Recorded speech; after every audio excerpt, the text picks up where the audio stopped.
ਸਤਿ ਸ਼੍ਰੀ ਅਕਾਲ ਜੀ। ਪੰਜਾਬੀ ਰੇਡੀਓ ਤੇ ਪੰਜਾਬੀ ਟੀਵੀ USA ਵੇਖ ਸੁਣ ਰਹੇ ਸਾਰੇ ਸਰੋਤਿਆਂ ਦਾ ਬਹੁਤ-ਬਹੁਤ ਸਵਾਗਤ ਹੈ ਇਸ ਸਮੇਂ ਦੇ ਵਿਸ਼ੇਸ਼ programme beyond the headlines with Mandeep Punia ਦੇ ਵਿੱਚ। ਹਰ ਰੋਜ਼ ਦੀ ਤਰ੍ਹਾਂ ਪ੍ਰੋਗਰਾਮ 'ਚ ਸਾਥ ਹੁੰਦਾ ਹੈ ਸੀਨੀਅਰ ਪੱਤਰਕਾਰ ਮਨਦੀਪ ਪੂਨੀਆ ਜੀ ਦਾ ਤੇ ਦੇਸ਼ ਵਿਦੇਸ਼ ਦੇ ਨਾਲ ਜੁੜੀਆਂ ਹੋਈਆਂ ਅਹਿਮ ਖਬਰਾਂ ਤੇ ਪਾਈਦਾ ਹੈ ਚਾਨਣਾ। ਕਰਦੇ ਹਾਂ ਸਵਾਗਤ ਪੂਨੀਆ ਜੀ ਦਾ, ਬਹੁਤ-ਬਹੁਤ ਸਵਾਗਤ ਹੈ ਜੀ।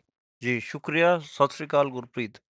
ਸਤਿ ਸ਼੍ਰੀ ਅਕਾਲ ਜੀ। ਸੋ ਜੇਕਰ ਖਬਰਾਂ ਤੇ ਵੱਲ ਆਪਾਂ ਰੁਖ ਕਰੀਏ ਤਾਂ ਲੋਕ ਸਭਾ ਰਾਜ ਸਭਾ ਦੇ ਵਿੱਚ ਇਸ ਸਮੇਂ ਕਾਰਵਾਈ ਚੱਲ ਰਹੀ ਹੈ ਤੇ ਇਸ ਕਾਰਵਾਈ ਦੇ ਦੌਰਾਨ ਸੰਸਦ ਦੇ ਗੇਟ ਦੇ ਉੱਪਰ ਦੋਵੇਂ ਭੈਣ ਭਰਾ ਗਾਂਧੀ ਭੈਣ ਭਰਾ ਰਾਹੁਲ ਗਾਂਧੀ ਤੇ ਪ੍ਰਿਯੰਕਾ ਨੇ SIR ਲਿਖੇ ਹੋਏ ਜਿਹੜੇ ਪੋਸਟਰ ਨੇ ਉਹ ਫਾੜੇ ਨੇ। ਇਹ ਕਿਹੋ ਜਿਹਾ ਵਿਰੋਧ ਦਰਜ ਕਰਵਾਉਣ ਦੀ ਕੋਸ਼ਿਸ਼ ਹੈ, ਹੋਰ ਕਿਹਾ ਕੀ ਹੈ ਇਹਨਾਂ ਨੇ ਇਸ ਦੇ ਨਾਲ? ਦੇਖੋ, ਅੱਜ ਮੌਨਸੂਨ ਸੈਸ਼ਨ ਦਾ 5ਵਾਂ ਦਿਨ ਸੀਗਾ, ਪਰ ਜਿਹੜਾ ਅਪੋਜੀਸ਼ਨ ਹੈਗਾ, ਜਿੰਨੀਆਂ ਅਪੋਜੀਸ਼ਨ ਪਾਰਟੀਆਂ ਨੇ ਉਹਨਾਂ ਨੇ ਅੱਜ ਫਿਰ ਅੰਦੋਲਨ ਕੀਤਾ, ਆਪਣਾ ਪ੍ਰਦਰਸ਼ਨ ਕੀਤਾ ਅਤੇ ਕਿਤੇ ਨਾ ਕਿਤੇ ਇਹ ਵੀ ਰਿਹਾ ਕਿ ਮਤਲਬ 5 ਦਿਨ ਹੋ ਗਏ ਅੱਜ ਸੈਸ਼ਨ ਦੁਬਾਰੇ ਨਹੀਂ ਚੱਲ ਪਾਇਆ। ਤੇ ਇਹ ਬਿਹਾਰ ਵੋਟਰ ਵੈਰੀਫਿਕੇਸ਼ਨ ਵਾਲਾ ਜਿਹੜਾ ਮੁੱਦਾ ਗਾ ਜੀ, ਉਹਦੇ ਤੇ ਦੋਵੇਂ ਭੈਣ ਭਰਾ ਅੱਜ ਸਕਰੀਏ ਦਿਖੇ ਤੇ ਇਹਨਾਂ ਨੇ ਸਾਰੇ ਅਪੋਜੀਸ਼ਨ ਦੇ ਆਗੂਆਂ ਨੂੰ ਮੱਲਿਕਾਰਜੁਨ ਖੜਗੇ ਵੀ ਸ਼ਾਮਲ ਸੀਗੇ, ਕਾਂਗਰਸ ਦੇ ਵਰਿਸ਼ਠ ਆਗੂ, ਅਤੇ ਜਿਹੜੇ ਬਿਹਾਰ ਤੋਂ ਜਿਹੜੀਆਂ ਪਾਰਟੀਆਂ ਨੇ ਉਹ ਵੀ ਅੱਜ ਸ਼ਾਮਲ ਹੋਈਆਂ ਇਸ ਅੰਦੋਲਨ 'ਚ। ਤੇ ਇਹਨਾਂ ਨੇ ਡਸਟਬਿਨ 'ਚ ਜਿਹੜੇ ਇਹ ਬਿਹਾਰ ਵੋਟਰ ਵੈਰੀਫਿਕੇਸ਼ਨ ਵਾਲੀ ਉਹ ਸੀਗੇ ਪੈਂਪਲੇਟ ਸੀਗੇ, ਉਹ ਫਾੜੇ ਤੇ ਇਹ ਦਾਅਵਾ ਕੀਤਾ ਕਿ ਜਿਹੜਾ ਵੋਟਰ ਵੈਰੀਫਿਕੇਸ਼ਨ ਕੀਤਾ ਜਾ ਰਿਹਾ ਬਿਹਾਰ 'ਚ, ਉਹਦੇ 'ਚ ਜਿਹੜੇ ਘੱਟ ਗਿਣਤੀ ਦੇ ਲੋਕ ਹੈਗੇ ਆ, ਗਰੀਬ ਲੋਕ ਹੈਗੇ ਆ, ਉਹਨਾਂ ਤੋਂ ਵੋਟਿੰਗ ਰਾਈਟਸ ਖੋਹ ਰਹੀ ਹੈ ਮੋਦੀ ਸਰਕਾਰ। ਉਹਨਾਂ ਨੇ ਕਿਹਾ ਕਿ ਜਿਹੜਾ ਨਾਗਰਿਕ ਹੈ, ਨਾਗਰਿਕ ਉਦੋਂ ਹੀ ਬਣਦਾ ਜਦੋਂ ਉਹਨੂੰ ਕੁਛ ਅਧਿਕਾਰ ਮਿਲਦੇ ਨੇ। ਉਹਨਾਂ 'ਚੋਂ ਇੱਕ ਅਧਿਕਾਰ ਵੋਟ ਦਾ ਅਧਿਕਾਰ ਹੈ। ਜੇ ਵੋਟ ਦਾ ਅਧਿਕਾਰ ਖੋਹ ਲਿਆ ਜਾਊਗਾ ਤਾਂ ਉਹ ਨਾਗਰਿਕ ਨਹੀਂ ਬਚੂਗਾ। ਤੇ ਇਸ ਕਰਕੇ ਉਹਨਾਂ ਨੇ ਕਿਹਾ ਕਿ ਇਹ ਨਾਗਰਿਕਤਾ ਕਿਤੇ ਨਾ ਕਿਤੇ ਗਰੀਬਾਂ ਤੋਂ ਅਤੇ ਘੱਟ ਗਿਣਤੀਆਂ ਤੋਂ ਖੋਈ ਜਾ ਰਹੀ ਹੈ, ਇਹਦਾ ਅਸੀਂ ਵਿਰੋਧ ਕਰਦੇ ਹਾਂ। ਤੇ ਉਸ ਤੋਂ ਬਾਅਦ ਮਤਲਬ ਬੇਸਿਕਲੀ ਇਹ ਵੀ ਹੋਇਆ ਕਿ ਜਿਹੜੇ ਪਾਰਲੀਮੈਂਟ ਦੇ ਸਪੀਕਰ ਨੇ ਓਮ ਬਿਰਲਾ, ਉਹਨਾਂ ਨੇ ਸਾਰੀ ਪਾਰਟੀਆਂ ਦੀ ਮੀਟਿੰਗ ਸੱਦੀ, ਓਲ ਪਾਰਟੀ ਮੀਟਿੰਗ, ਤੇ ਕਿਹਾ ਕਿ ਅੱਜ 5ਵਾਂ ਦਿਨ ਹੈ, ਤੁਸੀਂ ਅੱਜ ਫਿਰ ਸੈਸ਼ਨ ਨਹੀਂ ਚੱਲਣ ਦਿੱਤਾ, ਹਾਊਸ ਨਹੀਂ ਚੱਲਣ ਦਿੱਤਾ, ਤੇ ਤੁਸੀਂ ਅੱਜ ਫਿਰ ਅੰਦੋਲਨ ਕਰਕੇ ਖੜੇ ਹੋ ਗਏ। ਕਦੋਂ ਤੱਕ ਇੱਦਾਂ ਹੀ ਚੱਲੂਗਾ? ਤਾਂ ਫਿਰ ਇੱਕ ਪ੍ਰਪੋਜ਼ਲ ਆਇਆ ਕਿ ਮੰਡੇ ਤੋਂ ਕੀ ਤੁਸੀਂ ਸੈਸ਼ਨ ਚੱਲਣ ਦਓਗੇ? ਅਪੋਜੀਸ਼ਨ ਪਾਰਟੀਆਂ ਨੂੰ ਪੁੱਛਿਆ ਇਹ ਓਮ ਬਿਰਲਾ ਨੇ, ਤੇ ਅਪੋਜੀਸ਼ਨ ਪਾਰਟੀਆਂ ਨੇ ਕਿਹਾ ਕਿ ਹਾਂ ਚਲਾ ਲਓ, ਜਦ ਮਰਜ਼ੀ ਚਲਾ ਲਓ, ਸਾਡੇ ਜਿਹੜੇ ਮੁੱਦੇ ਨੇ ਉਹਨਾਂ ਤੇ ਸਾਨੂੰ ਬੋਲਣ ਦਾ ਟਾਈਮ ਦੇ ਦਿਓ ਤਾਂ ਹਾਊਸ ਨੂੰ ਚਲਾਓ, ਉਹ ਤਾਂ ਕੋਈ ਚੱਕਰ ਹੀ ਨਹੀਂ ਹੈ। ਤੇ ਇਹ ਸਹਿਮਤੀ ਬਣੀ ਹੈ ਕਿ 28 ਜੁਲਾਈ ਤੋਂ ਨੋਰਮਲੀ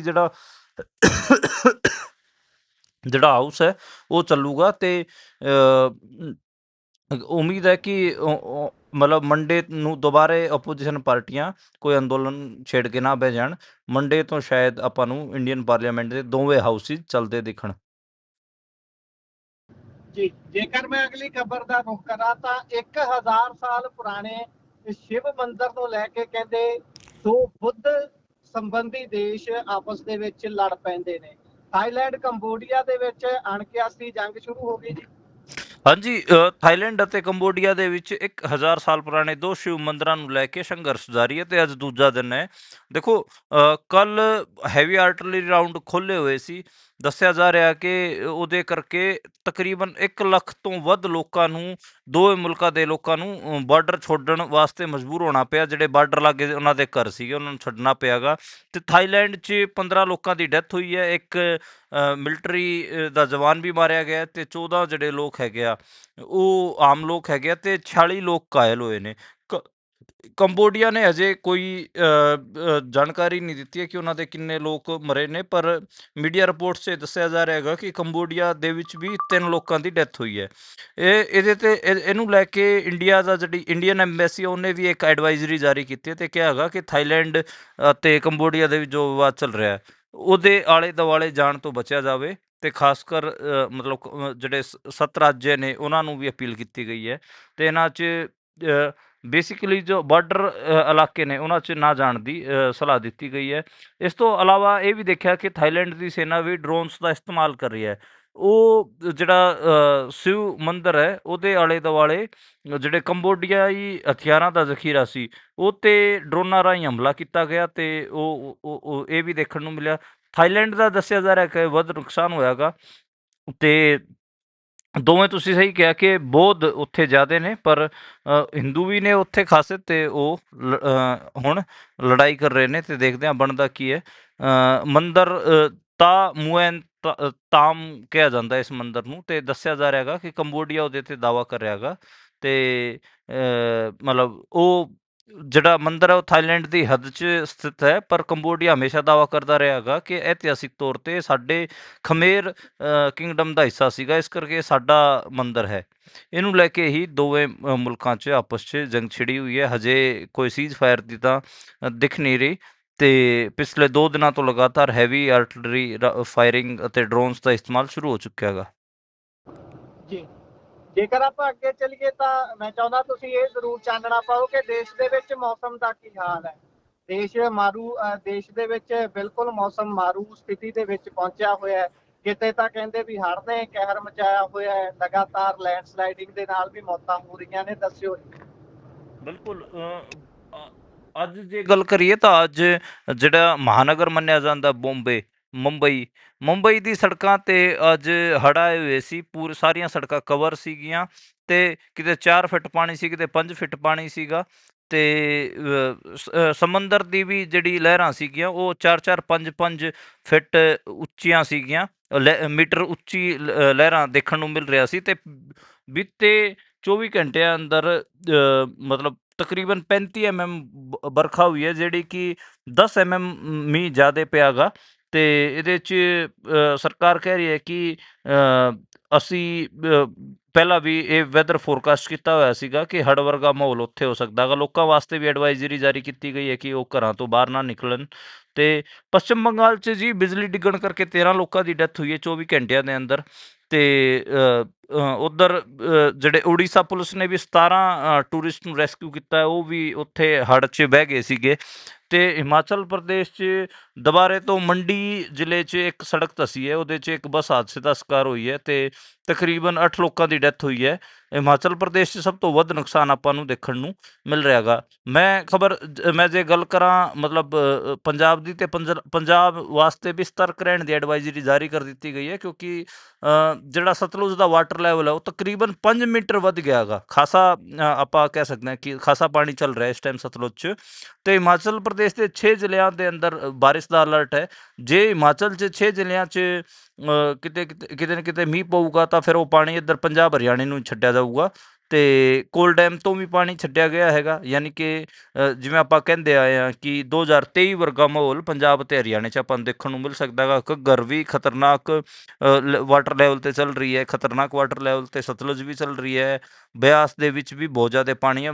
ਕਪੂਰਥਲਾ ਦੇ ਜਿਹੜੇ ਖੇਤ ਨੇ ਉਹ ਤਾਂ ਡੁੱਬੀ ਚੁੱਕੇ ਨੇ ਬਿਆਸ 'ਚ।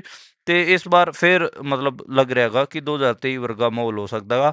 ਹਾਲਾਂਕਿ ਪੰਜਾਬ 'ਚ ਉਨੀ ਬਾਰ ਮੀਂਹ ਨਹੀਂ ਪੈ ਰਿਹਾ ਜਿੰਨਾ ਹਿਮਾਚਲ 'ਚ ਪੈ ਰਿਹਾ ਗਾ, ਪਰ ਉਹਦਾ ਅਸਰ ਹਿਮਾਚਲ ਦਾ ਪਾਣੀ ਪਹਾੜਾਂ ਤੋਂ ਥੱਲੇ ਉਤਰ ਕੇ ਪੰਜਾਬ 'ਚ ਹੀ ਆਊਗਾ, ਕਿਉਂਕਿ ਪੰਜਾਬ ਫਲੱਡ ਪਲੇਨ ਵੀ ਹਿਮਾਚਲ ਦਾ, ਹਿਮਾਲਿਆ ਦਾ, ਤੇ ਉਹ ਵੀ ਇੱਕ ਚੱਕਰ ਹੈ। ਤੇ ਇਸ ਵਾਰ ਮਤਲਬ ਇਸ ਕਰਕੇ ਇਹ ਵੀ ਆਪਾਂ ਨੂੰ ਥੋੜਾ ਸਤਰਕ ਰਹਿਣਾ ਪਊਗਾ ਪੰਜਾਬ ਵਾਲਿਆਂ ਨੂੰ। ਜੀ, ਜੇਕਰ ਮੈਂ ਅਗਲੀ ਖਬਰ ਵੱਲ ਚੱਲਾਂ ਤਾਂ ਬੜੀ ਤਰਾਸਦੀ ਹੈ ਸਾਡੇ ਦੇਸ਼ ਦੀ ਕਿ ਇੱਥੇ ਟੈਕਸ ਲਾਉਣ ਤੋਂ ਪਹਿਲਾਂ ਕੁਝ ਨਹੀਂ ਸੋਚਿਆ ਜਾਂਦਾ, ਬਸ ਟੈਕਸਾਂ ਦੇ ਵਿੱਚ ਅੰਧਾਧੁੰਨ ਵਾਧੇ ਕਰ ਜਿਹਨੂੰ ਤਾਈ ਕਹਿੰਦੇ ਨੇ ਸਾਡੇ ਦੇਸ਼ ਦੀ ਫਾਈਨਾਂਸ ਮਿਨਿਸਟਰ, ਉਹਦਾ ਨਾਮ ਹੀ ਤਾਈ ਪੈ ਗਿਆ ਕਿਉਂਕਿ ਉਹ ਇਹੋ ਜਿਹੀਆਂ ਟੈਕਸ ਵਿੱਚ ਵਾਧੇ ਕਰਦੇ ਨੇ ਕਿ ਹਰ ਕੋਈ ਉਹਨਾਂ ਤੋਂ ਤੰਗ ਹੈ। ਪਰ ਜਦੋਂ ਗੱਲ ਸਿੱਖਿਆ ਦੇ ਵਿੱਚ ਬਜਟ ਦੇ ਵਿੱਚ ਵਾਧਾ ਕਰਨ ਦੀ ਹੁੰਦੀ ਹੈ ਤਾਂ ਅਸੀਂ ਦੇਖਦੇ ਹਾਂ ਕਿ ਭਾਰਤ ਪਛੜਦਾ ਜਾ ਰਿਹਾ ਹੈ। ਇਹ ਗੱਲ ਕਿਉਂ ਕਰਨੀ ਪੈ ਰਹੀ ਹੈ? ਕਿਉਂਕਿ ਸਾਡੇ ਲਈ ਬੜੀ ਤਰਾਸਦੀ ਵਾਲੀ ਗੱਲ ਹੈ, ਰਾਜਸਥਾਨ 'ਚ ਇੱਕ ਸਕੂਲ ਦੀ ਛੱਤ ਹੀ ਡਿੱਗੀ, ਕਈ ਮੌਤਾਂ ਵੀ ਹੋਈਆਂ ਦੱਸੀਆਂ ਜਾ ਰਹੀਆਂ ਨੇ। ਇਹੋ ਜਿਹੀਆਂ ਘਟਨਾਵਾਂ ਜਦੋਂ ਵਾਪਰਦੀਆਂ ਤਾਂ ਅਸੀਂ ਚੌਥੀ ਸਭ ਤੋਂ ਵੱਡੀ ਅਰਥ ਵਿਵਸਥਾ ਬਣ ਜਾਣ ਦੇ ਦਾਅਵੇ ਦੇ ਵਿੱਚ ਕਿੱਥੇ ਖੜੇ ਨਜ਼ਰ ਆਉਂਦੇ ਆ। ਬਿਲਕੁਲ ਸਹੀ ਕਿਹਾ ਤੁਸੀਂ ਕਿ ਬਹੁਤ ਮੰਦਭਾਗੀ ਘਟਨਾਕ੍ਰਮ ਵਾਪਰਿਆ ਗਾ ਤੇ ਅਸੀਂ ਕਿਤੇ ਵੀ ਖੜੇ ਨਜ਼ਰ ਨਹੀਂ ਆਉਂਦੇ। ਇਹ ਦਾਅਵੇ ਜ਼ਰੂਰ ਹੈ ਕਿ ਅਸੀਂ ਤੀਜੀ ਬਣ ਗਏ, ਚੌਥੀ ਬਣ ਗਏ, ਪਰ ਹਾਲਾਤ ਬਹੁਤ ਮਾੜੇ ਨੇ। ਤੇ ਰਾਜਸਥਾਨ ਦੇ ਝਾਲਾਵਾੜ ਦੇ ਸਰਕਾਰੀ ਸਕੂਲ ਦੀ ਬਿਲਡਿੰਗ ਦਾ ਇੱਕ ਹਿੱਸਾ ਡਿੱਗਿਆ ਗਾ ਤੇ ਉਹਦੇ 'ਚ 7 ਬੱਚਿਆਂ ਦੀ ਡੈਥ ਹੋਈ ਹੈ ਤੇ 28 ਬੱਚੇ ਉਸ 'ਚ ਘਾਇਲ ਹੋਏ ਨੇ। 9 ਬੱਚਿਆਂ ਦੀ ਹਾਲਤ ਗੰਭੀਰ ਹੈ, ਉਹਨਾਂ ਦਾ ਵੀ ਦੱਸਿਆ ਜਾ ਰਿਹਾ ਹੈ ਕਿ ਉਹਨਾਂ 'ਚ ਵੀ ਮੁਸ਼ਕਲ ਬਚਣਗੇ ਉਹ। ਤੇ ਹਸਪਤਾਲ 'ਚ ਅਸੀਂ ਤਾਂ ਰੱਬ ਤੋਂ ਇਹੀ ਅਰਦਾਸ ਕਰਾਂਗੇ ਕਿ ਉਹ ਬੱਚੇ ਵੀ, ਜਿੰਨੇ ਵੀ ਬੱਚੇ ਹੁਣ ਜ਼ਿੰਦਾ ਬਚੇ ਹੋਏ ਨੇ, ਸਾਰਿਆਂ ਨੂੰ ਕੁਛ ਵੀ ਨਾ ਹੋਵੇ, ਸਾਰਿਆਂ ਦਾ ਇਲਾਜ ਹੋਵੇ ਤੇ ਵਧੀਆ ਤਰੀਕੇ ਨਾਲ ਆਪਣੇ ਘਰੇ ਜਾਣ। ਬੇਸਿਕਲੀ ਇਹ ਜਿਹੜਾ ਹਾਦਸਾ ਹੋਇਆ ਗਾ ਝਾਲਾਵਾੜ ਦੇ ਇੱਕ ਸਰਕਾਰੀ ਸਕੂਲ 'ਚ ਹੋਇਆ ਗਾ, ਤੇ ਉਸ ਸਰਕਾਰੀ ਸਕੂਲ ਦੀ ਬਿਲਡਿੰਗ ਨੂੰ ਲੈ ਕੇ ਪਿੰਡ ਵਾਲਿਆਂ ਨੇ ਵੀ ਪਹਿਲਾਂ ਸ਼ਿਕਾਇਤ ਦਿੱਤੀ ਹੋਈ ਸੀ। ਜਿਹੜੇ ਮਾਪਿਓ ਸੀਗੇ ਬੱਚਿਆਂ ਦੇ, ਉਹਨਾਂ ਨੇ ਵੀ ਪਹਿਲਾਂ ਸ਼ਿਕਾਇਤ ਦਿੱਤੀ ਸੀਗੀ ਅਧਿਕਾਰੀਆਂ ਨੂੰ ਕਿ ਇਹ ਦੁਬਾਰੇ ਬਣਾਓ। ਪਿਛਲੇ 4 ਸਾਲ ਤੋਂ ਲਗਾਤਾਰ ਸ਼ਿਕਾਇਤ ਹੁੰਦੀ ਆ ਰਹੀ ਹੈ ਕਿ ਉਹ ਜਿਹੜੀ ਬਿਲਡਿੰਗ ਹੈ ਉਹ ਬਹੁਤ ਖਰਾਬ ਹੈ ਤੇ ਉਹਦਾ ਅਸਰ ਪੈ ਰਿਹਾ ਗਾ। ਤੇ ਹੁਣ ਆਪਾਂ ਦੇਖ ਵੀ ਲਿਆ ਅੱਜ ਕਿ ਕਿੰਨਾ 4 ਸਾਲ ਤੋਂ ਲਗਾਤਾਰ ਪੈਰੈਂਟਸ ਕਹਿ ਰਹੇ ਸੀਗੇ, ਪਰ ਕਿਸੇ ਦੀ ਨਹੀਂ ਸੁਣੀ। ਅੱਜ ਐਡਾ ਵੱਡਾ ਨੁਕਸਾਨ ਕਰਾ ਕੇ ਸ਼ਾਇਦ ਇਹਨਾਂ ਦੇ ਕੰਨਾਂ 'ਚ ਜੂੰ ਰਿੰਗੂਗੀ। ਪਰ 7 ਬੱਚਿਆਂ ਦੀ ਡੈਥ ਬਹੁਤ ਵੱਡੀ, ਬਹੁਤ ਮੰਦਭਾਗੀ ਘਟਨਾਕ੍ਰਮ ਹੈ। ਤੇ ਹੁਣ ਸਰਕਾਰ ਕਹਿ ਰਹੀ ਹੈ ਕਿ ਅਸੀਂ ਮੁਆਵਜ਼ਾ ਦੇ ਦਿਆਂਗੇ, ਅਸੀਂ ਪਰਿਵਾਰਾਂ ਨੂੰ ਸਰਕਾਰੀ ਨੌਕਰੀ ਦੇ ਦਿਆਂਗੇ, ਪਰ ਉਹਦੇ ਨਾਲ ਹੋਊਗਾ ਕੀ? ਮਤਲਬ ਤੁਸੀਂ ਬੱਚਿਆਂ ਦੀ ਜਾਨਾਂ ਤਾਂ ਜਾ ਚੁੱਕੀਆਂ ਨੇ।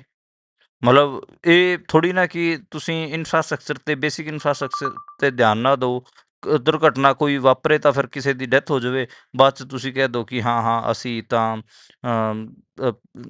ਮੁਆਵਜ਼ਾ ਦੇ ਦਿਆਂਗੇ, ਸਰਕਾਰੀ ਨੌਕਰੀ ਦੇ ਦਿਆਂਗੇ। ਇਹ ਗੱਲ ਥੋੜ੍ਹੀ ਨਾ ਬਣਦੀ। ਤੁਸੀਂ ਪਹਿਲਾਂ ਹੀ ਉਸ ਸਕੂਲ ਦੀ ਬਿਲਡਿੰਗ ਨੂੰ ਠੀਕ ਕਰ ਦਿੰਦੇ ਤਾਂ ਅੱਜ ਇਹ ਦਿਨ ਨਾ ਦੇਖਣਾ ਪੈਂਦਾ। ਜੀ, ਜੇਕਰ ਮੈਂ ਅਗਲੀ ਖਬਰ ਵੱਲ ਚੱਲਾਂ ਤਾਂ ਸਾਡੇ ਦੇਸ਼ ਦੀਆਂ ਬੈਂਕਾਂ ਨੂੰ ਕੀ ਹੋ ਗਿਆ ਹੈ। ਸਾਰੇ ਖੇਤਰਾਂ ਦੀਆਂ ਬੈਂਕਾਂ ਦਾ ਪਿਛਲੇ 9 ਸਾਲ ਦਾ ਡਾਟਾ ਹੈ, 12 ਲੱਖ ਕਰੋੜ ਰੁਪਈਆ ਕਿੱਥੇ ਗਿਆ ਜੀ? ਇਹ 12 ਲੱਖ ਕਰੋੜ ਰੁਪਈਆ ਖਰਾਬ ਕਰਜ਼, ਯਾਨੀ ਕਿ ਰਾਈਟ ਆਫ ਕਰਨਾ ਪੈ ਗਿਆ। ਤੇ ਸਰਕਾਰੀ ਬੈਂਕਾਂ ਨੇ ਪਿਛਲੇ 10 ਸਾਲ ਅੰਦਰ 12 ਲੱਖ ਕਰੋੜ ਰੁਪਏ ਦਾ ਜਿਹੜਾ ਲੋਨ ਹੈ ਉਹ ਰਾਈਟ ਆਫ ਕੀਤਾ ਹੈ। ਉਹਨਾਂ ਨੂੰ NPA ਘੋਸ਼ਿਤ ਕਰ ਦਿੱਤਾ ਹੈ, ਨੋਨ ਪਰਫੋਰਮਿੰਗ ਐਸੈਟਸ। ਇਹਦੇ 'ਚ ਦੇਖੋ ਬੇਸਿਕਲੀ ਬਹੁਤ ਜੇ ਆਪਾਂ ਗੱਲ ਕਰ ਲਈਏ ਕਿ ਬਹੁਤ ਘੱਟ ਲੋਕ ਨੇ ਜਿਨ੍ਹਾਂ ਦੇ ਆਪਾਂ ਕਹਿ ਲਓ ਕਿ ਪੈਸੇ ਜਿਹੜੇ ਰਾਈਟ ਆਫ ਕੀਤੇ ਗਏ ਹੈ, ਉਹਨਾਂ ਦੀ ਨੰਬਰ ਬਹੁਤ ਥੋੜ੍ਹੇ ਨੇ। ਯਾਨੀ ਕਿ ਉਹਨਾਂ ਨੇ ਵੱਡੇ ਲੋਨ ਲਏ ਹੋਏ ਸੀ। ਤਕਰੀਬਨ ਜਿਹੜਾ 90% ਲੋਨ ਹੈ ਇਸ ਸਾਰੇ 'ਚ ਜਿਹੜਾ ਰਾਈਟ ਆਫ ਕੀਤਾ ਗਿਆ, ਉਹਨਾਂ 'ਚ 1629 ਲੋਕ ਨੇ ਜਿਹੜੇ ਕਿ ਬਿਲਕੁਲ ਡਿਫਾਲਟਰ ਵੀ ਉਹਨਾਂ ਨੇ ਆਪਣੇ ਆਪ ਨੂੰ ਘੋਸ਼ਿਤ ਕੀਤਾ ਸੀਗਾ। ਤੇ ਉਹਨਾਂ ਦਾ ਜਿਹੜਾ ਤੇ ਹੋਰ ਇਹਦੇ 'ਚ ਬਹੁਤ ਸਾਰੀ ਕੰਪਨੀਆਂ ਸੀ, ਬਹੁਤ ਸਾਰੇ ਕਾਰਪੋਰੇਟ ਸੀਗੇ, ਤੇ 9 ਜਾਣੇ ਹੈਗੇ ਜਿਹੜੇ ਕਿ ਆਰਥਿਕ ਤੌਰ 'ਤੇ ਅਪਰਾਧੀ ਨੇ, ਭਗੌੜੇ ਨੇ, ਜਿਹੜੇ ਭੱਜ ਗਏ। ਉਹਨਾਂ ਦਾ 15,500 ਕਰੋੜ ਉਹਨਾਂ ਦਾ ਹੈਗਾ। ਤੇ ਤੁਸੀਂ ਇਹ ਸਾਰਾ ਮੈਂ ਡਾਟਾ ਦੇਖ ਰਿਹਾ ਸੀ, ਉਦੋਂ ਮੈਨੂੰ ਲੱਗ ਰਿਹਾ ਸੀਗਾ ਕਿ ਜਿੰਨੇ ਵੀ ਅਮੀਰ ਲੋਕ ਹੈਗੇ ਉਹਨਾਂ ਦੇ ਲੋਨ ਜ਼ਿਆਦੇ ਨੇ, ਕਾਰਪੋਰੇਟਾਂ ਦੇ ਜਾਂ ਫਿਰ ਜਿਹੜੇ ਇੱਦਾਂ ਦੇ ਭਗੌੜੇ ਵਿਜੈ ਮਾਲਿਆ ਵਰਗੇ, ਉਹਨਾਂ ਦੇ ਜ਼ਿਆਦੇ ਨੇ। ਤੇ ਮਤਲਬ ਇੱਕ ਹਿਸਾਬ ਨਾਲ ਇਹ ਹੈ ਕਿ ਆਮ ਆਦਮੀ ਆਪਣਾ ਪੈਸਾ ਬੈਂਕਾਂ 'ਚ ਜਮ੍ਹਾਂ ਕਰਾਈ ਜਾ ਰਿਹਾ, ਆਪਣੀ ਬੱਚਤ ਨੂੰ ਜਮ੍ਹਾਂ ਕਰਾਈ ਜਾ ਰਿਹਾ, ਤੇ ਜਿਹੜੇ ਅਮੀਰ ਲੋਕ ਨੇ ਉਹ ਪੈਸੇ ਲੈ ਕੇ ਭੱਜੀ ਜਾ ਰਹੇ ਨੇ। ਕਾਰਪੋਰੇਟ ਨੇ ਲੋਨ ਮੋੜਦੇ ਨਹੀਂ, ਲੋਨ ਲੈ ਕੇ। ਤਾਂ ਇਹੀ ਚੱਲ ਰਿਹਾ ਹੈਗਾ ਜੀ ਇਸ ਮੁਲਕ 'ਚ, ਬੜਾ ਮੰਦਭਾਗਾ ਹੈ। ਜੀ, ਜੇਕਰ ਮੈਂ ਅਗਲੀ ਖਬਰ ਦੀ ਮੈਂ ਗੱਲ ਇਹਦੇ ਕਰਾਂ 'ਚ ਤਾਂ ਇੱਕ ਜੀ ਗੁਰਪ੍ਰੀਤ ਇਹ ਵੀ ਦੇਖਿਓ, ਜਿਹੜਾ ਜੀ ਕਿਸਾਨਾਂ ਦਾ ਕਰਜ਼ ਹੈ ਉਹਨੂੰ ਕਿਸਾਨਾਂ ਦੇ ਕਰਜ਼ ਨੂੰ ਮਾਫ਼ ਕਰਨ ਦੀ ਜਦੋਂ ਗੱਲ ਆਉਂਦੀ ਹੈ, ਉਦੋਂ ਜੀ ਤਾਂ ਇਹ ਹੱਥ ਖੜੇ ਕਰ ਜਾਂਦੀ ਹੈ ਸਰਕਾਰ। ਜਦੋਂ ਕਾਰਪੋਰੇਟਾਂ ਦੇ ਲੋਨ ਰਾਈਟ ਆਫ ਕਰਨ ਦੀ ਬਾਤ ਆਉਂਦੀ ਹੈ, ਤਾਂ ਫਿਰ ਇਹ ਕਹਿੰਦੇ ਕਿ ਹਾਂ ਕਰ ਦਿਓ ਜੀ, ਕਰ ਦਿਓ। ਮਤਲਬ ਕਿਸਾਨਾਂ ਨੂੰ ਕਰਜ਼ਾ ਤਾਂ ਕਿਸਾਨਾਂ ਦਾ ਮਾਫ਼ ਹੋਣਾ ਚਾਹੀਦਾ। ਉਹ ਨੀਤ 'ਚ ਫਰਕ ਘਾਟੇ ਹੈ ਦੀ ਨਾ ਮੁਨੀਆ ਜੀ, ਨੀਤ ਦੇ ਵਿੱਚ ਹੀ ਬਹੁਤ ਵੱਡਾ ਫਰਕ ਹੈ। ਇਹ ਸਭ ਕੁਝ ਕਰ ਸਕਦੇ ਨੇ, ਪਰ ਕਿਸਾਨਾਂ ਬਾਰੇ ਇਹ ਸਿੱਧਾ ਕਹਿ ਦਿੰਦੇ ਨੇ ਕਿ ਭਾਈ ਇਹ ਤਾਂ ਬੈਂਕ ਹੀ ਡੁੱਬ ਜੂਗੀ ਜੇਕਰ ਇਹ ਕੰਮ ਕਰ ਦਿੰਦੇ ਆ। ਉੱਪਰੋਂ ਕਿਸਾਨਾਂ ਨੂੰ ਕੁਰਕ ਹੋ ਜਾਂਦੀ ਹੈ, ਉਹਨਾਂ ਦੀ ਜ਼ਮੀਨ, ਉਹਨਾਂ ਦਾ ਹੋਰ ਸਾਰਾ ਕੁਝ। ਪਰ ਜੇ ਲੱਖਾਂ ਕਰੋੜ ਰੁਪਇਆ ਲੈ ਕੇ ਕੋਈ ਦੂਸਰੇ ਦੇਸ਼ 'ਚ ਭੱਜ ਜਾਵੇ, ਉਹਨੂੰ ਮਜਾਲ ਹੈ ਵਾਪਸ ਬੁਲਾ ਲੈਣ। ਜੀ ਜੀ, ਜੇਕਰ ਮੈਂ ਇਸ ਤੋਂ ਅੱਗੇ ਗੱਲ ਕਰਾਂ ਤਾਂ ਇਹ ਖਬਰ ਬੇਹੱਦ ਜ਼ਰੂਰੀ ਤੇ ਬੇਹੱਦ ਅਹਿਮ ਹੈ ਅੱਜ ਦੇ ਸੰਦਰਭ ਦੇ ਵਿੱਚ। ਆਪਰੇਸ਼ਨ ਸਿੰਦੂਰ ਨੂੰ ਲੈ ਕੇ ਵਿਰੋਧੀ ਧਿਰ ਤੋਂ ਲੈ ਕੇ ਇੰਡੀਪੈਂਡੈਂਟ ਜਰਨਲਿਸਟਾਂ ਨੇ, ਹਰੇਕ ਕਿਸੇ ਨੇ ਉਸ ਤੇ ਟਿੱਪਣੀ ਕੀਤੀ, ਉਸ ਤੇ ਸਵਾਲ ਖੜੇ ਕੀਤੇ। ਪਰ ਕਈਆਂ ਦੇ ਪੁੱਛੇ ਹੋਏ ਸਵਾਲਾਂ ਦੀ ਉਹਨਾਂ ਨੂੰ ਸਜ਼ਾ ਭੁਗਤਣੀ ਪਈ।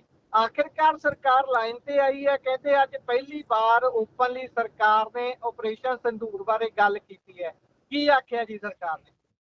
ਦੇਖੋ, ਇਹਦੇ 'ਚ ਜਿਹੜੇ ਸਮਾਜਵਾਦੀ ਪਾਰਟੀ ਦੇ ਸਾਂਸਦ ਨੇ ਰਾਮਜੀ ਲਾਲ ਸੁਮਨ, ਉਹਨਾਂ ਨੇ ਸਵਾਲ ਪੁੱਛੇ ਸੀਗੇ ਵਿਦੇਸ਼ ਰਾਜ ਮੰਤਰੀ ਨੂੰ, ਤੇ ਉਹਨਾਂ ਦਾ ਜਵਾਬ ਵਿਦੇਸ਼ ਰਾਜ ਮੰਤਰੀ ਕੀਰਤੀਵਰਧਨ ਨੇ ਦਿੱਤਾ। ਹਾਲਾਂਕਿ ਕੋਈ ਡਿਟੇਲ ਜਵਾਬ ਨਹੀਂ ਹੈ, ਕਿਹਾ ਰਿਟੋਰਿਕ ਨੇ, ਯਾਨੀ ਕਿ ਸਿਰਫ ਨਾਅਰੇਬਾਜ਼ੀ ਹੈ। ਉਹਨਾਂ ਨੇ ਕਿਹਾ ਕਿ ਆਪਰੇਸ਼ਨ ਸੰਦੂਰ ਅਸੀਂ ਪਾਕਿਸਤਾਨ ਦੇ ਆਤੰਕੀ ਠਿਕਾਣਿਆਂ ਨੂੰ ਨਸ਼ਟ ਕਰਨ ਵਾਸਤੇ ਕੀਤਾ ਸੀਗਾ, ਤੇ ਤੇ ਇਹਦੇ ਉਲਟ ਪਾਕਿਸਤਾਨ ਨੇ ਭਾਰਤ ਦੇ ਸੈਨਿਕ ਟਿਕਾਣਿਆਂ ਅਤੇ ਨਾਗਰਿਕਾਂ ਨੂੰ ਨਿਸ਼ਾਨਾ ਬਣਾਇਆ ਗਾ। ਅਸੀਂ ਇਸ ਕਰਕੇ ਉਹਦਾ ਦੁਬਾਰੇ ਫਿਰ ਉਹਦੇ 'ਤੇ ਕੜਾ ਪ੍ਰਹਾਰ ਕੀਤਾ ਤੇ ਪਾਕਿਸਤਾਨੀ ਸੈਨਾ ਨੂੰ ਬਹੁਤ ਨੁਕਸਾਨ ਹੋਇਆ। ਇਹ ਗੱਲ ਉਹਨਾਂ ਨੇ ਕਹੀ ਹੈ। ਸੀਜ਼ ਫਾਇਰ ਦਾ ਸਵਾਲ ਵੀ ਪੁੱਛਿਆ ਸੀਗਾ। ਸੀਜ਼ ਫਾਇਰ 'ਤੇ ਕਿਹਾ ਕਿ 10 ਮਈ ਨੂੰ ਪਾਕਿਸਤਾਨ ਦੇ ਮਿਲਟਰੀ ਆਪਰੇਸ਼ਨ ਡਾਇਰੈਕਟਰ ਜਨਰਲ ਨੇ ਇੰਡੀਆ ਦੇ DGMO ਨੂੰ ਫੋਨ ਕਰਕੇ ਕਿਹਾ ਕਿ ਰਿਕੁਐਸਟ ਕੀਤੀ ਕਿ ਗੋਲੀਬਾਰੀ ਅਤੇ ਜਿਹੜੇ ਮਿਲਟਰੀ ਕਾਰਵਾਈਆਂ ਨੇ ਉਹ ਰੋਕਣ ਦੀ ਰਿਕੁਐਸਟ ਕੀਤੀ ਸੀ, ਤੇ ਉਸੇ ਦਿਨ ਅਸੀਂ ਫਿਰ ਜਿਹੜੀ ਇਹ ਜੰਗ ਸੀ ਇਹ ਰੋਕ ਦਿੱਤੀ ਸੀ। ਤਾਂ ਇਹ ਥੋੜ੍ਹਾ ਬਣਾਵਟੀ ਲੱਗ ਰਿਹਾ, ਉਹੀ ਜਿਹੜਾ ਸਰਕਾਰ ਪਹਿਲਾਂ ਵੀ ਕਹਿ ਰਹੀ ਹੈ ਉਸੇ ਕਿਸਮ ਦਾ ਜਵਾਬ ਆਇਆ ਗਾ। ਅਸਲੀ ਤਾਂ ਜਿਹੜਾ ਡੇਟ ਤੈਅ ਹੋਈ ਹੈ 29 ਜੁਲਾਈ ਦੀ, ਉਦੋਂ ਪਤਾ ਲੱਗੂਗਾ। 16 ਘੰਟੇ ਬਹਿਸ ਹੋਣੀ, ਉਹਦੇ 'ਚ ਵਿਪਕਸ਼ ਕੀ ਕਹਿੰਦਾ ਗਾ ਤੇ ਸਰਕਾਰ ਦੇ ਜਿਹੜੇ ਬੰਦੇ ਨੇ ਉਹ ਕੀ ਕਹਿੰਦੇ ਨੇ। ਇਹਦੇ 'ਚ ਤਾਂ ਸਿਰਫ 4 ਲਾਈਨਾਂ ਦਾ ਜਵਾਬ, ਇਹਦੇ 'ਚ ਤਾਂ ਐਡਾ ਉਹ ਨਹੀਂ ਆਇਆ। ਜਿਹੜਾ ਸਪੈਸ਼ਲ ਸੈਸ਼ਨ ਹੋਣਾ ਹੈਗਾ ਆਪਰੇਸ਼ਨ ਸੰਦੂਰ 'ਤੇ, ਉਹਨੂੰ ਦੇਖਣ ਦੀ ਲੋੜ ਹੈ। ਜੀ, ਸੋ ਜੇਕਰ ਆਪਾਂ ਇਸ ਤੋਂ ਅੱਗੇ ਚੱਲੀਏ ਤਾਂ ਪੰਜਾਬ ਸਰਕਾਰ ਆਪਣੇ ਪੱਧਰ ਦੇ ਉੱਪਰ ਸ਼੍ਰੀ ਗੁਰੂ ਤੇਗ ਬਹਾਦਰ ਜੀ ਦੀ ਸ਼ਹੀਦੀ ਦੀ ਸ਼ਤਾਬਦੀ ਮਨਾਉਣ ਦੀ ਤਿਆਰੀ ਦੇ ਵਿੱਚ ਹੈ। ਸ਼੍ਰੀਨਗਰ ਤੋਂ ਸਮਾਗਮ ਸ਼ੁਰੂ ਹੋਣੇ ਨੇ ਤੇ ਇਸੇ ਨੂੰ ਲੈ ਕੇ SGPC ਖਾਸੀ ਨਾਰਾਜ਼ ਹੈ ਪੰਜਾਬ ਗਵਰਨਮੈਂਟ ਦੇ ਨਾਲ, ਤੇ ਉੱਪਰੋਂ ਇੱਕ ਸਮਾਗਮ ਕਹਿੰਦੇ ਕੀਤਾ ਵੀ ਗਿਆ ਪਰ ਉਸ ਨੂੰ ਨਾਚ ਗਾਣੇ ਦੇ ਰੂਪ ਚ ਬਦਲ ਦਿੱਤਾ ਗਿਆ। ਇੱਥੋਂ ਤੱਕ ਕਿ ਸੁਹਿਰਦ ਸਿੰਗਰ ਨੇ ਬਹੁਤ ਮੰਨੇ ਜਾਂਦੇ, ਕਿਸਾਨ ਅੰਦੋਲਨ ਚ ਵੀ ਕਾਫੀ ਉਹਨਾਂ ਨੇ ਭੂਮਿਕਾ ਨਿਭਾਈ, ਗੱਲਾਂ ਕਰਦੇ ਰਹੇ, ਭੂਮਿਕਾ ਨਿਭਾ ਦਿੱਤੀ। ਹਾਲਾਂਕਿ ਅੰਤ ਤੇ ਉਹਨਾਂ ਨੂੰ ਫਿਰ ਸਮਝ ਆਈ ਤਾਂ ਉਹਨਾਂ ਨੇ ਮਾਫੀ ਵੀ ਮੰਗ ਲਈ ਹੈ। ਪਰ ਕੀ ਕਹੋਗੇ ਜੀ ਇਸ ਸਾਰੇ ਦੇ ਵਿੱਚ? ਦੇਖੋ, SGPC ਦੇ ਜਿਹੜੇ ਪ੍ਰਧਾਨ ਨੇ ਐਡਵੋਕੇਟ ਹਰਜਿੰਦਰ ਸਿੰਘ ਧਾਮੀ, ਉਹ ਲਗਾਤਾਰ ਇਹ ਗੱਲ ਕਹਿੰਦੇ ਆਏ ਹੈ ਕਿ ਇਹ ਕੰਮ ਸਰਕਾਰਾਂ ਦਾ ਕਰਨ ਵਾਲਾ ਨਹੀਂ ਹੈ। ਤੁਸੀਂ ਜਿਹੜੇ ਸਾਡੇ ਧਾਰਮਿਕ ਸ਼ਿਸ਼ਟਾਚਾਰ ਨੇ ਉਹਨਾਂ ਬਾਰੇ ਸਰਕਾਰਾਂ ਉਹਨਾਂ ਕੋਲ ਸੈਂਸਿਟੀਵਿਟੀ ਨਹੀਂ ਹੁੰਦੀ। ਜਿਹੜੀ ਗੁਰਮਤ ਮਰਿਆਦਾ ਹੁੰਦੀ ਹੈ, ਸ਼ਰਧਾ ਜਿੰਨੀ ਹੋਣੀ ਚਾਹੀਦੀ, ਅਨੁਸ਼ਾਸਨ ਤੇ ਜਿਹੜਾ ਗੁਰਬਾਣੀ ਦੇ ਸਨਮਾਨ ਅਨੁਰੂਪ ਦੇ ਸਨਮਾਨ ਦੇ ਅਨੁਰੂਪ ਜਿਹੜੀਆਂ ਚੀਜ਼ਾਂ ਹੋਣੀਆਂ ਚਾਹੀਦੀਆਂ ਉਹ ਨਹੀਂ ਹੁੰਦੀਆਂ। ਤਾਂ ਇਹ ਚੱਕਰ ਹੈ ਜੀ। ਇਸ ਕਰਕੇ ਤੇ ਉਹ ਦੇਖਣ ਨੂੰ ਵੀ ਮਿਲਿਆ, ਜਿਹੜਾ ਸਰਕਾਰੀ ਇੱਕ ਇਵੈਂਟ ਸੀਗਾ ਸਰਕਾਰ ਨੇ ਸ਼੍ਰੀਨਗਰ 'ਚ ਕੀਤਾ ਸੀ ਭਾਸ਼ਾ ਵਿਭਾਗ ਨੇ। ਉਹਦੇ 'ਚ ਜਿਹੜੇ ਵੀਰ ਸਿੰਘ, ਹਾਲਾਂਕਿ ਤੁਸੀਂ ਸਹੀ ਕਿਹਾ ਕਿ ਬਹੁਤ ਵਧੀਆ ਗਾਇਕ ਨੇ, ਪਰ ਉਹ ਜਦੋਂ ਗਾ ਰਹੇ ਸੀਗੇ ਤੇ ਥੱਲੇ ਜਿਹੜੀ ਆਡੀਅנס ਸੀ ਉਹ ਨੱਚਣ ਟੱਪਣ ਲੱਗ ਪਈ। ਤਾਂ ਹਾਲਾਂਕਿ ਇਸ ਸਾਰੇ ਤੋਂ ਬਾਅਦ ਸਿੰਗਰ ਵੀਰ ਸਿੰਘ ਨੇ ਮਾਫੀ ਮੰਗ ਲਈ ਹੈ, ਸਾਰਵਜਨਿਕ ਤੌਰ 'ਤੇ ਉਹਨਾਂ ਨੇ ਮਾਫੀ ਮੰਗੀ ਹੈ। ਤੇ ਇਹਦੇ 'ਤੇ ਕੜੀ ਪ੍ਰਤੀਕਿਰਿਆ SGPC ਦੀ ਵੀ ਆਈ ਹੈ। SGPC ਨੇ ਕਿਹਾ ਕਿ ਤੁਸੀਂ ਸ਼ਹਾਦਤ ਸ਼ਤਾਬਦੀ ਦੇ ਅਵਸਰ 'ਤੇ ਗਾਣੇ, ਪੰਜਾਬੀ ਸਿੰਗਰਾਂ ਤੋਂ ਗਾਣੇ ਗਵਾ ਕੇ ਨਚਾਉਣ ਦਾ ਤੁਹਾਡਾ ਕੀ ਮਤਲਬ ਹੈ। ਤੇ ਇਹ ਜ਼ਰੂਰੀ ਵੀ ਹੈ। ਤੇ ਹੁਣ ਦੇਖਦੇ ਹਾਂ ਕਿ ਅੱਗੇ ਕੀ ਬਣਦਾ ਗਾ। ਪੰਜਾਬੀ ਜਿਹੜੇ ਗਾਇਕ ਨੇ, ਸਿੰਗਰ ਨੇ ਵੀਰ ਸਿੰਘ, ਉਹਨਾਂ ਨੇ ਸ੍ਰੀ ਅਕਾਲ ਤਖਤ ਸਾਹਿਬ, ਜਥੇਦਾਰ ਸਾਹਿਬ ਅਤੇ ਜਿੰਨੀ ਵੀ ਸਿੱਖ ਸੰਗਤ ਹੈਗੀ ਆ ਉਹਨਾਂ ਤੋਂ ਵਿਨਮਰ ਹੋ ਕੇ ਮਾਫੀ ਮੰਗਣ ਦੀ ਗੱਲ ਕਹੀ ਹੈ ਤੇ ਕਿਹਾ ਕਿ ਮੇਰੀ ਜੋ ਵੀ ਸੇਵਾ ਲਾਈ ਜਾਵੇਗੀ ਕੌਮ ਵੱਲੋਂ, ਮੈਂ ਵਿਨਮਰ ਤੌਰ 'ਤੇ ਸਵੀਕਾਰ ਕਰਾਂਗਾ। ਤੇ ਇਹ ਵੀ ਠੀਕ ਹੈ ਜੀ, ਮਤਲਬ ਉਹਨਾਂ ਨੂੰ ਆਪਣੀ ਗਲਤੀ ਸਮਝ ਆ ਗਈ, ਜਿਹੜੀ ਗੱਲ ਲਗਾਤਾਰ SGPC ਬੋਲ ਰਹੀ ਹੈ। ਤੇ ਮਤਲਬ ਸ਼ਹਾਦਤ ਨੂੰ ਲੈ ਕੇ ਮਤਲਬ ਤੁਸੀਂ ਜਿਹੜੀ ਸਰਕਾਰ ਜੋ ਕੁਝ ਕਰਨਾ ਚਾਹ ਰਹੀ ਹੈ ਉਹ ਕਿਤੇ ਨਾ ਕਿਤੇ ਪੋਲੀਟੀਕਲ ਐਕਟ 'ਚ ਕਨਵਰਟ ਹੁੰਦਾ ਦਿਖ ਰਿਹਾ ਹੈਗਾ। ਇਸ ਕਰਕੇ ਜਿਹੜੀ ਸਿੱਖ ਸੰਗਤ ਹੈ ਉਹਦੇ 'ਚ ਵੀ ਡਾਊਟ ਹੈ। ਤੇ ਉਹ ਵੀ ਲਗਾਤਾਰ, ਸਿੱਖ ਸੰਗਤ ਵੀ ਲਗਾਤਾਰ, ਜਿਹੜੇ ਸਿਆਣੇ ਸਿੱਖ ਨੇ ਉਹ ਵੀ ਇਹੀ ਕਹਿ ਰਹੇ ਨੇ ਕਿ ਮਤਲਬ ਸ਼ਹਾਦਤ ਇੱਕ ਬਹੁਤ ਗੰਭੀਰ ਵਿਸ਼ਾ ਹੈ ਤੇ ਸਿੱਖਾਂ ਦੇ ਬਹੁਤ ਦਿਲ ਦੇ ਕਰੀਬ ਹੈ। ਕੋਈ ਇਹ ਨਾ ਹੋਵੇ ਕਿ ਗੁਰਮਤ ਸਿਧਾਂਤਾਂ ਦੇ ਉਲਟ ਤੁਸੀਂ ਕੁਝ ਕਰ ਬੈਠੋ ਤੇ ਉਹਦਾ ਫਿਰ ਮਤਲਬ ਇੱਕ ਡੈਕੋਰਮ ਹੁੰਦਾ ਗਾ ਹਰੇਕ ਚੀਜ਼ ਦਾ, ਉਹ ਡੈਕੋਰਮ ਨਾ ਵਿਗੜੇ, ਉਹ ਬਹੁਤ ਜ਼ਰੂਰੀ ਚੀਜ਼ ਹੈ ਜੀ। ਜੀ, ਉਧਰ ਮਜੀਠੀਆ ਮਾਮਲੇ ਦੀ ਗੱਲ ਕਰੀਏ ਤਾਂ ਸਰਕਾਰ ਨੇ ਰਿਪੋਰਟ ਦਾਖਲ ਕਰ ਦਿੱਤੀ ਹੈ ਅਦਾਲਤ 'ਚ। ਹਾਂਜੀ, ਅੱਜ ਜਿਹੜੇ ਮਜੀਠੀਆ ਦੇ ਕੇਸ 'ਚ ਸਰਕਾਰ ਨੇ ਮੋਹਾਲੀ ਅਦਾਲਤ 'ਚ ਆਪਣੀ ਰਿਪੋਰਟ ਦਾਖਲ ਕੀਤੀ ਹੈ ਤੇ ਅੱਜ ਸੁਣਵਾਈ ਸੀਗੀ ਜੀ। ਤੇ ਤਕਰੀਬਨ 2 ਘੰਟੇ ਬਹਿਸ ਚੱਲੀ ਹੈ। ਤੇ ਹੁਣ ਜਿਹੜੀ ਅਗਲੀ ਬਹਿਸ ਹੈ ਉਹ 30 ਜੁਲਾਈ ਨੂੰ 10 ਵਜੇ ਹੋਵੇਗੀ। ਤੇ ਜਿਹੜੀ ਜ਼ਮਾਨਤ ਯਾਚਕਾ ਲਾਈ ਗਈ ਸੀ ਮਜੀਠੀਆ ਦੇ ਵਕੀਲ ਵੱਲੋਂ, ਉਹਦੇ 'ਚ ਸਰਕਾਰ ਨੇ ਅੱਜ ਜਵਾਬ ਦਾਖਲ ਕੀਤਾ ਹੈ। ਫਿਲਹਾਲ ਮਜੀਠੀਆ ਨੂੰ ਕੋਰਟ ਵੱਲੋਂ ਕੋਈ ਰਾਹਤ ਮਿਲੀ ਨਹੀਂ ਹੈ। ਤੇ ਉਹ ਜਿਹੜਾ ਉਹ ਵੀ ਮਾਮਲਾ ਸੀ ਬੈਰਕ ਬਦਲਣ ਦਾ, ਜਿਹੜਾ ਮਾਮਲਾ ਸੀ ਉਹਦੇ 'ਚ ਵੀ ਮਤਲਬ ਕੋਰਟ ਨੇ ਜੇ ਕੋਈ ਫੌਰੀ ਰਾਹਤ ਨਹੀਂ ਦਿੱਤੀ ਹੈ, 2 ਅਗਸਤ ਨੂੰ ਉਸ ਮਾਮਲੇ ਦੀ ਸੁਣਵਾਈ ਹੋਊਗੀ। ਯਾਨੀ ਕਿ ਉਹਨਾਂ ਨੂੰ 30 ਜੁਲਾਈ ਅਤੇ 2 ਅਗਸਤ ਦਾ ਵੇਟ ਕਰਨਾ ਪਊਗਾ। ਤੇ ਇਹੀ ਹੈ ਜੀ ਹਜੇ ਤਾਂ ਮੋਟਾ-ਮੋਟਾ ਇਸ ਪੂਰੇ ਮਾਮਲੇ 'ਚ, ਯਾਨੀ ਕਿ ਜੇਲ੍ਹ 'ਚ ਹੀ ਰਹਿਣਗੇ ਮਜੀਠੀਆ ਜੀ, ਤੇ 30 ਜੁਲਾਈ ਅਤੇ 2 ਅਗਸਤ ਨੂੰ ਪਤਾ ਲੱਗੂਗਾ ਕਿ ਉਹਨਾਂ ਦੇ ਇਸ ਮਾਮਲੇ 'ਚ ਕੀ ਬਣ ਰਿਹਾ ਹੈਗਾ। ਅੱਜ ਪੂਰਾ 1 ਮਹੀਨਾ ਹੋ ਗਿਆ ਜੀ। 25 ਜੂਨ ਨੂੰ ਉਹਨਾਂ ਨੂੰ ਅਰੈਸਟ ਕੀਤਾ ਗਿਆ ਸੀਗਾ। ਅੱਜ 25 ਜੁਲਾਈ ਹੈਗੀ ਆ, ਤੇ ਪੂਰੇ 1 ਮਹੀਨੇ ਤੋਂ ਮਜੀਠੀਆ ਅੰਦਰ ਨੇ। ਜੇਕਰ ਮੈਂ ਅਗਲੀ ਖਬਰ ਦੀ ਗੱਲ ਕਰਾਂ ਤਾਂ ਅੱਜ ਫਰੀਦਕੋਟ ਦੇ ਵਿੱਚ ਡੀਸੀ ਦਫ਼ਤਰ ਦੇ ਸਾਹਮਣੇ ਧਰਨਾ ਪ੍ਰਦਰਸ਼ਨ ਹੁੰਦਾ ਹੈ। ਜਗਜੀਤ ਸਿੰਘ ਡੱਲੇਵਾਲ ਵੀ ਉਸ 'ਚ ਕਿਸਾਨ ਆਗੂ ਸ਼ਾਮਲ ਹੁੰਦੇ ਨੇ, ਪਰ ਇਹ ਧਰਨਾ ਲੱਗਿਆ ਕਿਉਂ ਸੀ? ਦੇਖੋ, ਜਦੋਂ ਇਹ ਪੂਰਾ ਮਾਮਲਾ ਚੱਲ ਰਿਹਾ ਸੀਗਾ, ਆਪਣਾ ਪਾਕਿਸਤਾਨ ਅਤੇ ਇੰਡੀਆ ਦਾ ਜਿਹੜਾ ਜੰਗ ਵਰਗਾ ਮਾਹੌਲ ਸੀ, ਉਦੋਂ ਇੱਕ ਅਗਨੀਵੀਰ ਸ਼ਹੀਦ ਹੋਇਆ ਸੀ, ਆਕਾਸ਼ਦੀਪ ਸਿੰਘ, ਤੇ ਉਹਨੂੰ ਹਜੇ ਤੱਕ ਸ਼ਹੀਦ ਦਾ ਦਰਜਾ ਸਰਕਾਰ ਵੱਲੋਂ ਨਹੀਂ ਦਿੱਤਾ ਗਿਆ। ਉਹਨੂੰ ਲੈ ਕੇ ਉਹਨਾਂ ਦਾ ਪਰਿਵਾਰ, ਉਹਨਾਂ ਦਾ ਪਿੰਡ ਲਗਾਤਾਰ ਅੰਦੋਲਨ ਕਰ ਰਿਹਾ ਹੈਗਾ, ਲਗਾਤਾਰ ਗੱਲ ਉਠਾ ਰਿਹਾ ਹੈਗਾ ਕਿ ਉਸ ਸ਼ਹੀਦ ਨੂੰ ਸ਼ਹੀਦ ਦਾ ਦਰਜਾ ਦਿੱਤਾ ਜਾਵੇ। ਦੇਖੋ ਕਿੰਨੇ ਮੰਦਭਾਗੀ ਗੱਲ ਹੈ। ਮਤਲਬ ਉਸ ਮੁੰਡੇ ਨੇ ਆਪਣੇ ਸ਼ੀਸ਼ ਵੀ ਵਾਰ ਦਿੱਤੇ, ਤੇ ਉਹਨੂੰ ਸ਼ਹਾਦਤ ਦਾ ਦਰਜਾ ਵੀ ਨਹੀਂ ਦੇ ਰਹੀ ਸਰਕਾਰ। ਤੇ ਉਹਦੇ 'ਚ ਜਿਹੜੇ ਜਗਜੀਤ ਸਿੰਘ ਡੱਲੇਵਾਲ ਹੈਗੇ ਕਿਸਾਨ ਆਗੂ, ਉਹ ਵੀ ਸ਼ਾਮਲ ਸਨ, ਤੇ ਉਹਨਾਂ ਦਾ ਪਰਿਵਾਰ ਵੀ, ਤੇ ਉਹਨਾਂ ਦੇ ਪਿੰਡ ਦੇ ਲੋਕ ਵੀ ਅੱਜ ਡੀਸੀ ਦਫ਼ਤਰ ਦੇ ਸਾਹਮਣੇ ਆਏ ਸੀਗੇ। ਉਹਨਾਂ ਨੇ ਉਹਨਾਂ ਦੀ ਮਾਤਾ ਕਰਮਜੀਤ ਕੌਰ ਨੇ ਕਿਹਾ ਕਿ ਮੈਂ ਆਪਣੇ ਪੁੱਤ ਨੂੰ ਕੁਰਬਾਨ ਕਰ ਦਿੱਤਾ ਹੈਗਾ। ਉਹ ਕੋਈ ਨਸ਼ੇ ਕਰਕੇ ਨਹੀਂ ਮਰਿਆ, ਬਲਕਿ ਆਪਣੇ ਮੁਲਕ ਦੇ ਲੋਕਾਂ ਵਾਸਤੇ ਲੜਦੇ ਹੋਏ ਮਰਿਆ ਗਾ। ਪਰ ਹਜੇ ਤੱਕ ਜਿਹੜੀ ਸਰਕਾਰ ਹੈ, ਉਹ ਸਾਡੇ ਬੱਚੇ ਨੂੰ ਸ਼ਹੀਦ ਨਹੀਂ ਮੰਨ ਰਹੀ। ਇਹ ਤੋਂ ਅਸੀਂ ਜਦੋਂ ਤੱਕ ਸਾਡੇ ਮੁੰਡੇ ਨੂੰ ਸ਼ਹੀਦ ਨਹੀਂ ਮੰਨਿਆ ਜਾਊਗਾ, ਮੇਰੇ ਬੇਟੇ ਨੂੰ ਸ਼ਹੀਦ ਨਹੀਂ ਮੰਨਿਆ ਜਾਊਗਾ, ਅਸੀਂ ਆਪਣਾ ਅਸਥੀਆਂ ਜਲ ਪ੍ਰਵਾਹਿਤ ਨਹੀਂ ਕਰਾਂਗੇ। ਯਾਨੀ ਕਿ ਜਿਹੜੀ ਉਹਨਾਂ ਦੀ ਅਸਥੀਆਂ ਹੈਗੀਆਂ, ਉਹ ਹਜੇ ਤੱਕ ਉਹਨਾਂ ਦੇ ਘਰ 'ਚ ਹੀ ਨੇ। ਜੀ, ਇਹਦੇ ਵਿੱਚ ਪੁਨੀਆ ਜੀ ਇਹ ਜ਼ਰੂਰ ਦੱਸਿਓ ਕਿ ਇਹਦੇ ਵਿੱਚ ਟੈਕਨੀਕਲ ਪੱਖ ਕੀ ਹੈ? ਕੀ ਸਰਕਾਰ ਇਸ ਤਰੀਕੇ ਦੇ ਨਾਲ ਸ਼ਹੀਦ ਦਾ ਦਰਜਾ ਨਹੀਂ ਦੇ ਸਕਦੀ? ਕਿਉਂਕਿ ਫੌਜ 'ਚ ਭਰਤੀ ਸੀ, ਅਗਨੀਵੀਰ ਦੇ ਰੂਪ 'ਚ ਸੀ ਬੇਸ਼ੱਕ, ਪਰ ਹੋਇਆ ਤਾਂ ਉਹ ਦੇਸ਼ ਦੀ ਸੇਵਾ ਕਰਦਿਆਂ ਸ਼ਹੀਦ ਹੈ ਨਾ? ਜਾਂ ਫਿਰ ਕੋਈ ਇਸ ਦੇ ਵਿੱਚ ਕੰਪਨਸੇਟ ਕਰਨਾ ਹੁੰਦਾ, ਇਸ ਕਰਕੇ ਉਹ ਭੱਜ ਰਹੇ ਨੇ ਵੀ ਕੰਪਨਸੇਟ ਨਾ ਕਰਨਾ ਪਵੇ? ਕੀ ਗੱਲ ਕੀ ਹੁੰਦੀ ਹੈ, ਜ਼ਰਾ ਖੁੱਲ ਕੇ ਦੱਸਿਓ। ਦੇਖੋ, ਜਦੋਂ ਤੋਂ ਇਹਨਾਂ ਨੇ ਅਗਨੀਵੀਰ ਭਰਤੀ ਕਰਨੇ ਸ਼ੁਰੂ ਕੀਤੇ ਹੈਗੇ, ਉਦੋਂ ਤੋਂ ਹੀ ਇਹ ਰੌਲਾ ਪੈ ਰਿਹਾ ਗਾ ਕਿ ਜਿਹੜੇ ਅਗਨੀਵੀਰ ਹੈਗੇ, ਉਹਨਾਂ ਨੂੰ ਜਿਹੜੀ ਸਰਕਾਰ ਹੈ ਉਹ ਸ਼ਹੀਦ ਦਾ ਦਰਜਾ ਨਹੀਂ ਦੇ ਰਹੀ। ਇਹ ਕਈ ਵਾਰ ਇੰਡੀਆ ਦੀ ਪਾਰਲੀਮੈਂਟ 'ਚ ਵੀ ਉੱਠ ਚੁੱਕਿਆ ਗਾ, ਕਈ ਸਾਰੇ ਮਾਮਲੇ ਦੇ ਹੋ ਚੁੱਕੇ ਨੇ, ਪਰ ਕੋਈ ਵੀ ਜਿਹੜਾ ਠੋਸ ਜਵਾਬ ਸਰਕਾਰ ਵੱਲੋਂ ਨਹੀਂ ਦਿੱਤਾ ਜਾਂਦਾ ਗਾ। ਸਰਕਾਰ ਸਿਰਫ ਮੀਡੀਆ 'ਚ ਕਹਿਣ ਵਾਸਤੇ ਸਾਰਾ ਕੁਝ ਕਹਿ ਦਿੰਦੀ ਹੈ, ਪਰ ਜਦੋਂ ਇਹ ਕੇਸ ਵਾਪਰਦੇ ਨੇ ਉਦੋਂ ਹੀ ਪਤਾ ਲੱਗਦਾ ਗਾ ਕਿ ਅਗਨੀਵੀਰਾਂ ਨੂੰ ਇਹ ਸ਼ਹੀਦ ਦਾ ਦਰਜਾ ਨਹੀਂ ਦੇ ਰਹੇ। ਜੇ ਸ਼ਹੀਦ ਦਾ ਦਰਜਾ ਦੇਣਗੇ ਤਾਂ ਪਰਿਵਾਰ ਨੂੰ ਬੈਨੀਫਿਟ ਵੀ ਮਿਲਣਗੇ, ਉਹਨਾਂ ਨੂੰ ਰਾਖਵਾਂ ਕੋਟਾ ਵੀ ਮਿਲੂਗਾ, ਉਹਨਾਂ ਨੂੰ ਇੱਕ ਆਪਾਂ ਕਹਿ ਲਈਏ ਕਿ ਮੁਆਵਜ਼ੇ ਦੇ ਤੌਰ 'ਤੇ ਰਾਸ਼ੀ ਵੀ ਮਿਲੂਗੀ, ਇੱਕ ਅਮਾਊਂਟ ਵੀ ਮਿਲੂਗਾ, ਸਾਰਾ ਕੁਝ ਹੋਊਗਾ, ਪਰਿਵਾਰ ਨੂੰ ਇੱਕ ਨੌਕਰੀ ਵੀ ਮਿਲੂਗੀ। ਲੇਕਿਨ ਉਹ ਸਾਰਾ ਕੁਝ ਤਾਂ ਕੀਤਾ ਨਹੀਂ ਜਾਂਦਾ, ਤਾਂ ਇਸੇ ਕਰਕੇ ਹੀ ਇਹ ਰੌਲਾ ਪੈ ਰਿਹਾ ਗਾ। ਤੇ ਸਭ ਤੋਂ ਵੱਡੀ ਗੱਲ ਤਾਂ ਇਹ ਹੈ ਕਿ ਸ਼ਹੀਦ ਤਾਂ ਮੰਨੋ, ਮਤਲਬ ਉਹ ਕੋਈ ਜਿਵੇਂ ਉਹਨਾਂ ਦੀ ਮਾਤਾ ਕਹਿ ਰਹੇ ਨੇ ਕਰਮਜੀਤ ਕੌਰ, ਉਹ ਕੋਈ ਨਸ਼ਾ ਕਰਕੇ ਥੋੜੀ ਨਾ ਸ਼ਹੀਦ ਹੋਇਆ, ਉਹ ਤਾਂ ਦੇਸ਼ ਵਾਸਤੇ ਲੜਦੇ ਹੋਏ ਸ਼ਹੀਦ ਹੋਇਆ ਗਾ, ਮਰਿਆ ਗਾ। ਤੇ ਫਿਰ ਤੁਸੀਂ ਉਹਨੂੰ ਸ਼ਹੀਦ ਦਾ ਦਰਜਾ ਨਹੀਂ ਦੇ ਰਹੇ, ਜੀ, ਤਾਂ ਇਹ ਇੱਕ ਵੱਡੀ ਗੱਲ ਹੈ। ਤੇ ਮਤਲਬ ਆਰਮੀ ਵਿੱਚੋਂ ਵਿੱਚ ਕੁਝ ਵੀ ਫਲੋਟ ਵੀ ਕਰ ਦਿੰਦੀ ਹੈ, ਕਈ ਵਾਰ ਕੋਈ ਜ਼ਿਕਰ ਚਲਾ ਦਿੰਦੀ ਹੈ, ਕੋਈ ਵਾਰ ਕੋਈ ਜ਼ਿਕਰ ਚਲਾ ਦਿੰਦੀ ਹੈ। ਮਤਲਬ ਹਾਂ, ਪਰ ਇਹੀ ਹੈ ਕਿ ਇਹ ਅਸੀਂ ਹਰਿਆਣੇ ਵੀ ਦੇਖਿਆ ਸੀਗਾ, ਇੱਕ ਅਗਨੀਵੀਰ ਸ਼ਹੀਦ ਹੋਇਆ ਸੀ ਹਰਿਆਣੇ 'ਚ ਵੀ, ਉਦੋਂ ਵੀ ਉਹਨੂੰ ਵੀ ਹਜੇ ਤੱਕ ਸ਼ਹੀਦ ਦਾ ਦਰਜਾ ਨਹੀਂ ਦਿੱਤਾ ਗਿਆ ਹੈਗਾ।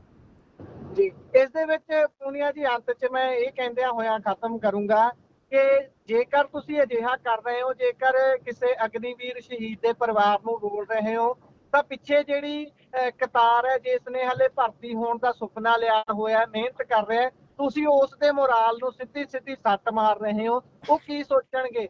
ਉਹਨਾਂ ਦੇ ਮਨ 'ਚ ਕੀ ਆਊਗਾ ਕਿ ਇਸ ਦੇਸ਼ ਦੇ ਲਈ ਜੇਕਰ ਅਸੀਂ ਬਾਰਡਰ ਤੇ ਖੜਦੇ ਹਾਂ, ਬਾਰਡਰ ਤੇ ਆਪਣੀ ਹਿੱਕ ਡਾਹੁੰਦੇ ਹਾਂ, ਲੜਦੇ ਹਾਂ, ਪਰਮਾਤਮਾ ਨਾ ਕਰੇ ਜੇ ਸ਼ਹੀਦ ਹੁੰਦੇ ਆ, ਤਾਂ ਸਾਡਾ ਤਾਂ ਇੱਥੇ ਮੁੱਲ ਹੀ ਕੋਈ ਨਹੀਂ ਪੈਣਾ। ਕੁੱਲ ਮਿਲਾ ਕੇ ਤੁਸੀਂ ਉਹਨਾਂ ਬੱਚਿਆਂ ਦਾ ਵੀ ਮੋਰਾਲ ਡਾਊਨ ਕਰ ਰਹੇ ਹੋ, ਜਿਹੜੇ ਹਾਲੇ ਫੀਲਡ ਦੇ ਵਿੱਚ ਮਿਹਨਤ ਕਰ ਰਹੇ ਨੇ, ਆਪਣੇ ਗਰਾਊਂਡ ਦੇ ਵਿੱਚ ਮਿਹਨਤ ਲਾ ਰਹੇ ਨੇ। ਸੋ ਇਸੇ ਦੇ ਨਾਲ ਆਸ ਕਰਦੇ ਸਰਕਾਰ ਇੱਧਰ ਕੋਈ ਧਿਆਨ ਦੇਵੇ। ਸੋ ਤੁਸੀਂ ਜੁੜੇ, ਖਬਰਾਂ ਤੇ ਚਾਨਣਾ ਪਾਇਆ, ਬਹੁਤ ਬਹੁਤ ਧੰਨਵਾਦ ਜੀ। ਪ੍ਰੋਗਰਾਮ ਦਾ ਸਮਾਂ ਇੱਥੇ ਹੀ ਸਮਾਪਤ ਹੈ। ਸਤਿ ਸ਼੍ਰੀ ਅਕਾਲ ਜੀ, ਸਤਿ ਸ਼੍ਰੀ ਅਕਾਲ ਜੀ।